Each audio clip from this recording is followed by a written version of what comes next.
The Curse of La Llorona. In the village of San Isidro, people did not fear the dark. They feared the sound of crying. It was a sound older than the streets, older than the river that cut through the land like an open vein. It drifted on the night air, soft at first, almost gentle, like a mother singing to a child. But those who mistook it for comfort never lived long enough to regret it. Because when you heard her cry, it meant she was close. And when she was close, she was looking for children. I returned to San Isidro after 20 years, believing distance had broken the curse. Cities have a way of making old stories feel small, foolish, things that only frightened children and old women who whispered too much. I told myself La Llorona was just folklore, a ghost story meant to scare kids into obedience. I was wrong. The river was still there when I came back, dark, slow, whispering to itself. And the moment I stepped onto its bank, I heard it. A sob, soft, broken, familiar. When I was a child, my grandmother warned me never to play near the water after sunset.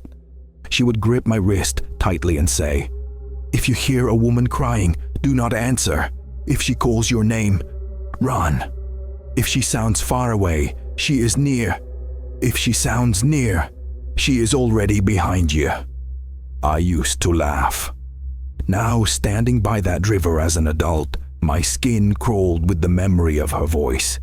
The crying drifted across the water again. Longer this time, louder. La, mis hijos. The locals pretended nothing was wrong. They always had. They closed their windows early, locked their doors tight, and never walked alone at night. When children went missing, people whispered prayers instead of questions.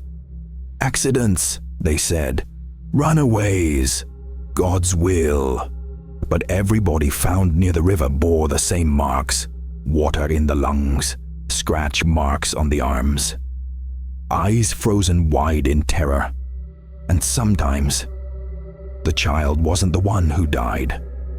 I was staying in my childhood home, empty and decaying, the walls stained with damp shadows. At night, the house groaned like it remembered something terrible. Sleep came in fragments, torn apart by dreams of wet footsteps and pale hands dragging across the floor. On the third night, I woke to crying outside my window. It sounded close, too close. I peeked through the curtain. A woman stood near the riverbank, her back turned to me. She wore a long white dress, soaked at the hem, clinging to her legs. Her black hair hung loose, hiding her face. Her shoulders shook as she cried, the sound ripping through the silence like a wound reopening. La, mis hijos. My heart hammered. Every instinct screamed to look away. But something else stirred inside me. Pity. And that was the curse. I stepped outside before I realized what I was doing. The ground felt cold beneath my feet, damp with river mist. The woman didn't turn, but her crying softened, as if she knew I was there. "Are you okay?" I called, my voice shaking. The crying stopped.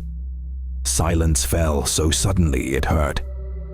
Slowly, the woman began to turn.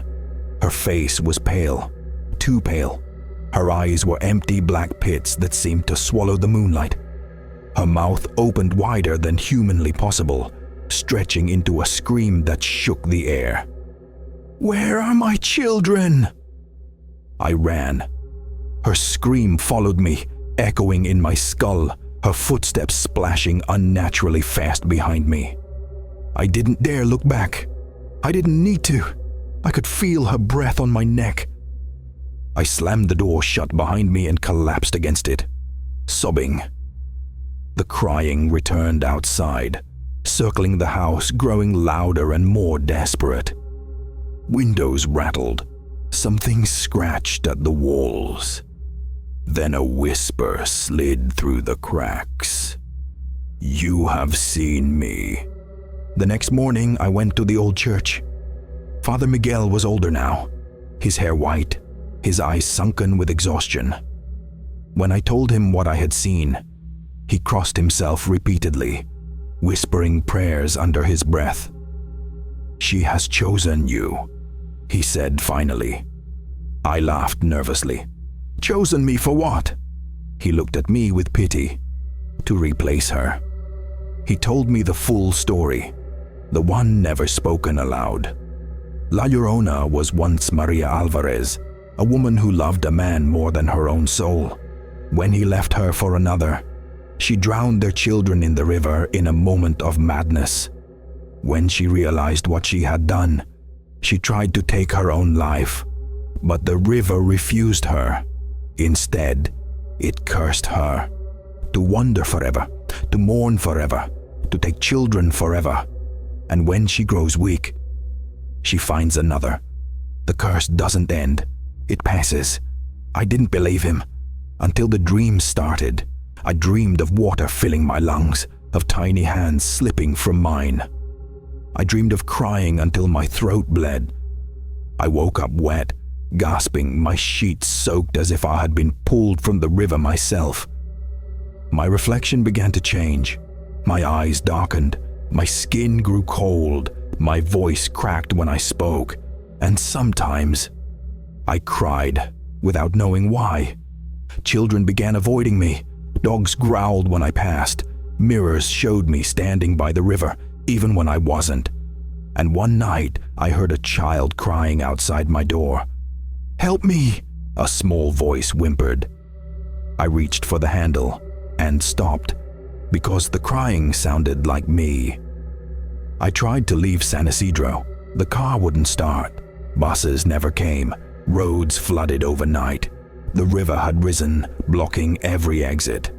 La Llorona stood on the opposite bank, watching silently, waiting. On the 7th night, she appeared inside my house. Her dress dripped water onto the floor. Her face was inches from mine. The smell of rot and river filled the air. "You feel it now," she whispered. "The ache, the loss." "I didn't kill my children," I sobbed. She smiled, a broken, endless smile. "You will." The curse settled into my bones. I knew where children would be. I knew which ones wandered too close to the water. I knew how easy it would be to take their hands. I fought it. I screamed. I prayed. But the river always answers louder. They found me days later near the riverbank, soaked and screaming, clutching nothing but air. The village whispered my name with fear. And that night, a woman in white was seen walking by the water, crying, calling for her children. If you ever walk near a river at night and hear a woman weeping, remember this. Do not answer. Do not look. Do not feel sorry. Because La Llorona does not need your help.